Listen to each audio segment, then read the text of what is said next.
I spent $120 on this refurbished NES from eBay. Let's get it opened up and see what it looks like and if they actually refurbished it.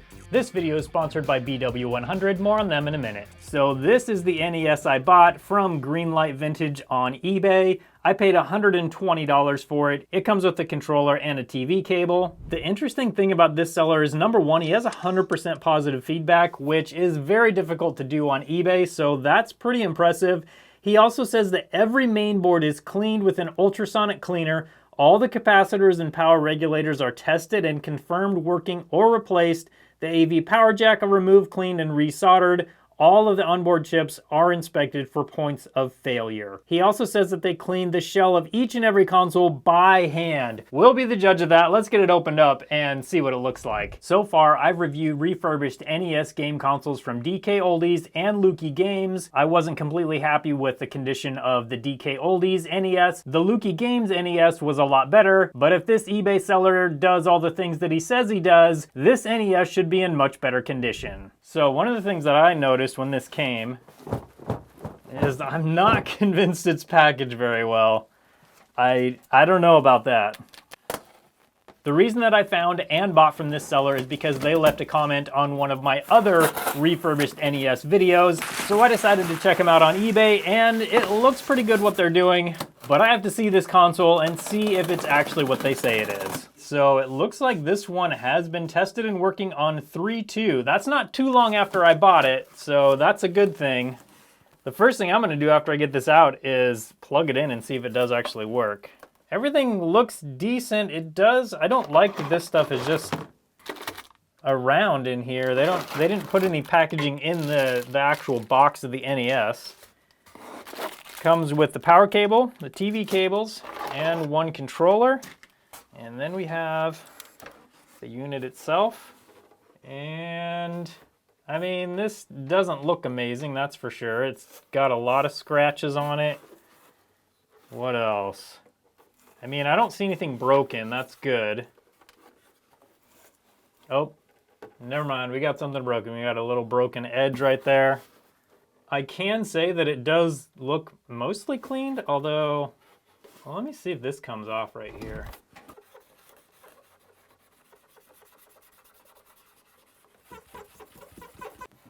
Yeah, there was some sort of debris on there, or some sort of dirt. You can see the Q-tip. We got a little bit of dirt. I mean, that's not too bad. It's kind of nitpicky, but you know, it does say that it's been hand cleaned, so there's some sort of like adhesive on this grill here. I'm not even, yeah, it's like adhesive that was on there that I'm cleaning off with the Q-tip with some isopropyl alcohol. Not really any good way to show that on the Q-tip or the camera, but okay, so I mean, it's clean-ish. It definitely could be cleaned better. I feel like they probably, at a minimum, at least took like a, you know, a paper towel with some Windex or something and cleaned it off. So, I mean, that's not too bad. It definitely hasn't been deep cleaned, but let's take a look at the controller and see the condition of that.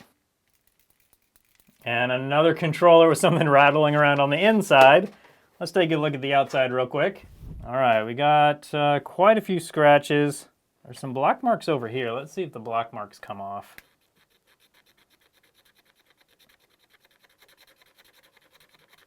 Yeah, mostly. There's a little bit of a black mark there, but that actually comes off. So this definitely could be cleaner. It's not horrible. It is very scratched. And there's some pretty deep scratches and gouges in it, but I don't know. I mean, it's definitely workable and playable, but it definitely could use a better cleaning. Let's get this one apart and see what that rattling is.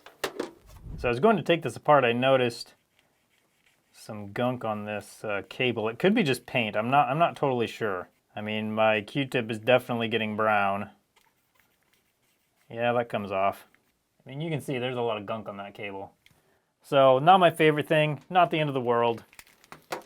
Let's get this apart now. If you're trying to refurbish your own electronics or just give them a good general cleaning, one of my favorite cleaning products for electronics is BW100. BW100 works great for cleaning analog sticks if you have stick drifts on most any controller, but it also works great for general cleaning of electronics. It's non-flammable, it won't damage most plastics, and it evaporates super quickly and doesn't leave any sort of residue. It's also non-conductive, so while I generally recommend unhooking the battery or power from your electronics if you're going to try and clean them, with BW100 you don't necessarily always have to do that. Whether you have the ever popular stick drift on Nintendo Joy-Cons, or if you have problems with basically any other type of controller, including retro controllers, BW100 can work on all of these and many other types of controllers and electronics. I'll leave a link right in the description if you want to pick up some BW100 for yourself. And on another note, I'm going to be hanging out at the BW100 booth at VidCon in Anaheim in June. So if you're going to be there, be sure to stop by the BW100 booth to say hi. I'd love to meet you. Okay, and let's get the back off.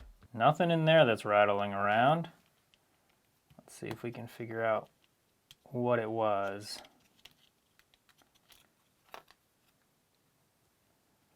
Okay.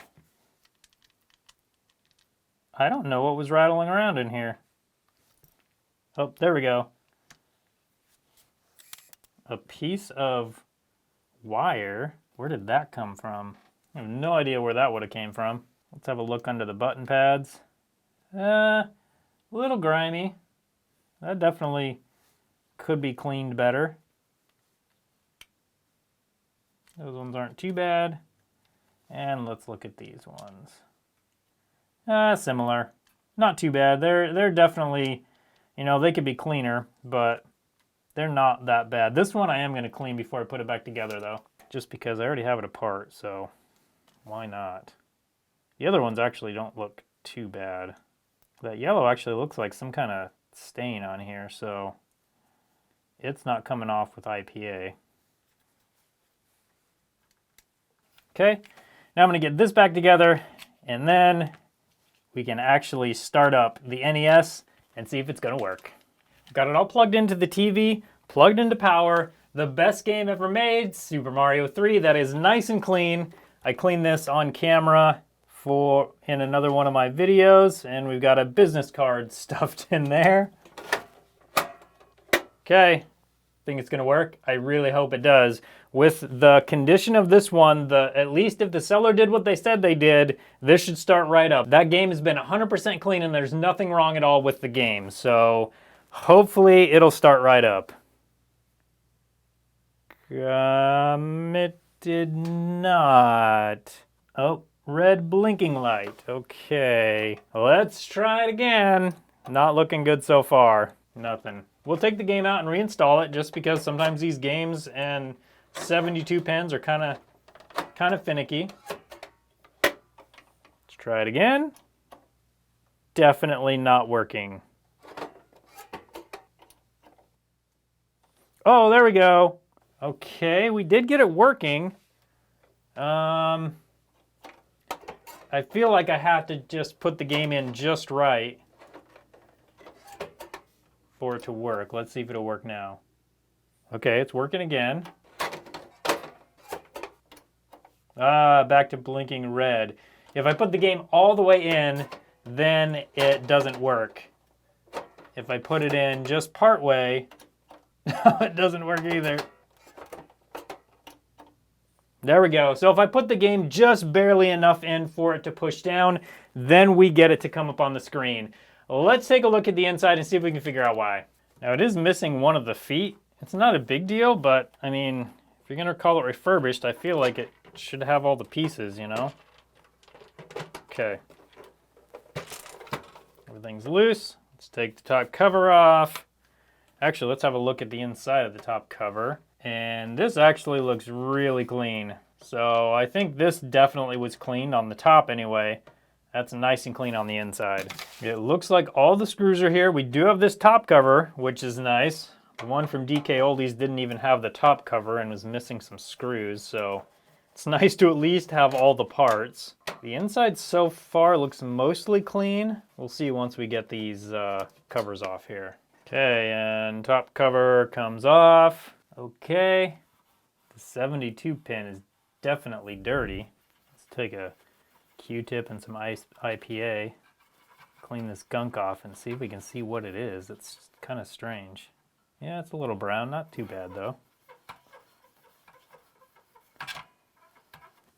Okay, so some of that's just staining. It looks like some of the pins on this 72 pin definitely have a problem though. That's a little worrying. So let's take this thing apart the rest of the way so we can have a better look at that. And just after I said it wasn't missing any screws, we've got two missing screws, one right here and one right here. They put one here and one here, but it still is missing a couple. Now we have enough screws off, we can get this piece off. Okay, and some more kind of like, oh, that's some sort of residue we have going on down there. Not sure what that is. All right, now let's get this 72 pin off. Let's see if it's the original or if it's an aftermarket. There we go. And we do have a little star right here. From what I've heard, if it has this, that means it's original. I don't know for sure if that's true or not. That's just what I've heard. And some of these pins are definitely bent way down. It looks like maybe someone did wash this with something and then left some, there's some sort of debris up in here. Yeah, you can see it right there. I don't know what that's from. Probably some sort of cleaning agent they used on this. Now looking at the rest of the inside of this and the board, I mean, it all looks clean at least. That's definitely good news. So, I mean, it looks like so far they maybe do what they say they do. Let's get this cover off and have a look at this board. And the board itself definitely looks nice and clean. I don't see any issues here. And I think they probably do actually put this through some sort of a cleaner because there's just no dust at all and no debris, no hair, no anything. It is nice and clean. And same with the inside of the case. So I'm not worried about that at all. Let's take a look at this 72 pin though. This, I think, is where our problems are. So the first thing that's very clear is we got some major problems over here. This pin is bent way down. These pins have, you know, whatever that just kind of like residue is from cleaning, I'm assuming. So that's definitely a problem. I'm just going to go through and rebend all of these pins so they're further up, just so we know that's not a problem. These definitely feel like original pins.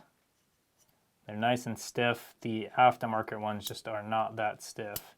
This pin actually is kind of, each leg of this pin is bent under the other one.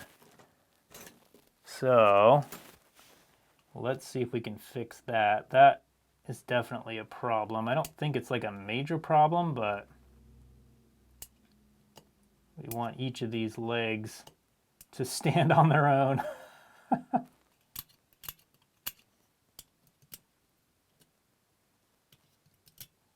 And this pin over here also has a similar issue to that other one. These two pins actually have a little bit of rust on them too. So I'm going to use a little bit of sandpaper to fix that.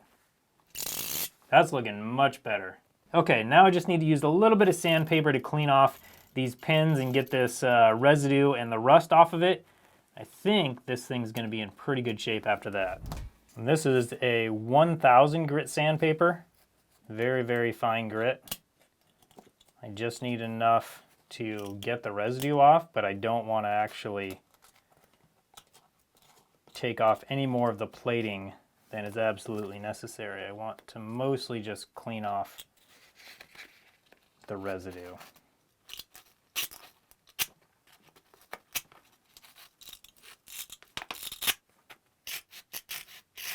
Need to bend this one up just a little bit more. It's not getting as clean because it's not bent up quite as far. Okay, then a little bit of isopropyl alcohol on all of these. Help clean any debris that's in there. Just get that all off of there. And we'll go with a little BW100 after that.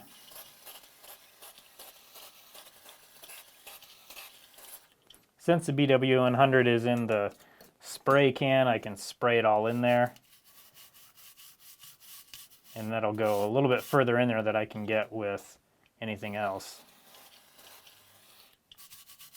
Okay, and those pins look nice and clean. Just want to make sure all the rust is off of this one. If there's rust on that pin, that can cause a bad connection. So I think I got it all, but I want to make sure and get everything off of there I can. Okay, now this 72 pin is going to create a much better connection with the game. Let's get this back installed and see if this will fix it. Now normally I might clean these off too, but these actually look really clean, and I know this board has been cleaned. It might have been cleaned with the 72 pin on it. I'm not totally sure on that, but they look really clean, so I don't expect to have any problems with those. And now the top plate can go on, and now all those screws are in, so we can install the top case. Definitely is annoying that that 1 foot is missing. Just have one more thing to take care of. I just noticed this looked kind of grimy when I was putting it back together, so I want to see if I can clean that off. Not a big deal, it's just one of those things I noticed and I'm like, ew. I don't necessarily expect these things to be scrubbed like this, you know? I mean, I expect them to be clean, but this would take a long time to go through and scrub each piece like this. But you have to admit, that looks pretty good. Okay, now it's all back together. Let's plug it in and see if my fix got it to work. Okay, game in. Oh yeah, those pins are super tight, which is a good thing. Is it gonna start up though? Oh, first try, no problem. So this just had some pins on the 72 pin that were a little rusty and some that were bent down way too far. If you're gonna be selling refurbished products, it's super important to make sure what you're selling actually works when the customer gets it, you know, in my opinion. If you want to see the other 2 videos I made about the refurbished NES from 2 other companies, I'll put a playlist for that up on your screen now, so you can come hang out with me over there and see the condition of those Nintendo NES systems. If you want to check out our new merch, go to TronicsFix.com. Thanks again for watching today, and I hope you have a good one. Oh, should I play for a little while? It won't hurt to play a level or 2, right?